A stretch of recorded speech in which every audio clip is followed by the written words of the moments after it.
ശരിക്കും പറഞ്ഞു കഴിഞ്ഞാൽ നമ്മുടെയൊക്കെ മെയിൻ പ്രശ്നം എന്താണെന്ന് വെച്ചാൽ, ഞാനടക്കം എല്ലാവരുടെയും പ്രശ്നം എന്താണെന്ന് വെച്ച് കഴിഞ്ഞാൽ, നമ്മൾ ആത്മാർത്ഥമായിട്ട് സ്നേഹിക്കുന്നവരെ നമ്മൾ തിരിച്ച് സ്നേഹിക്കില്ല.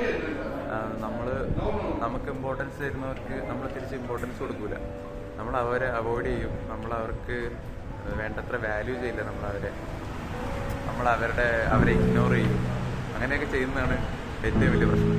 നമ്മളെ അത്ര ആത്മാർത്ഥമായിട്ട് സ്നേഹിക്കുന്നവർ കിട്ടുകയെന്ന് പറയുന്നത് ഭയങ്കര റെയറാണ്. പിന്നെ അത് മാത്രമല്ല,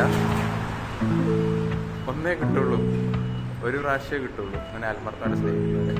അത് മിസ് ചെയ്താൽ പോയി. അപ്പോൾ നിങ്ങളെ ഇങ്ങനെ ആരെങ്കിലും ആത്മാർത്ഥമായിട്ട് സ്നേഹിക്കുന്നുണ്ടെങ്കിൽ അവരെ അവോയ്ഡ് ചെയ്യരുത്. അവർക്ക് വേണ്ടത്ര ഇമ്പോർട്ടൻസ് വാല്യൂ കൊടുക്കണം. നിങ്ങൾ പ്രഷർ പോലെ കാത്തു സൂക്ഷിക്കണം. Once gone forever. അപ്പോൾ പിന്നെ പോയി കഴിഞ്ഞിട്ട് പറഞ്ഞിട്ട് കാര്യമില്ലല്ലോ, ഉള്ളപ്പോഴല്ലേ സ്നേഹിക്കാൻ പറ്റുള്ളൂ. അപ്പോൾ അതൊക്കെ മനസ്സിൽ വയ്ക്കുക. ചുമ്മാ പറഞ്ഞതേ ഉള്ളൂ. ശരിയെന്നാൽ.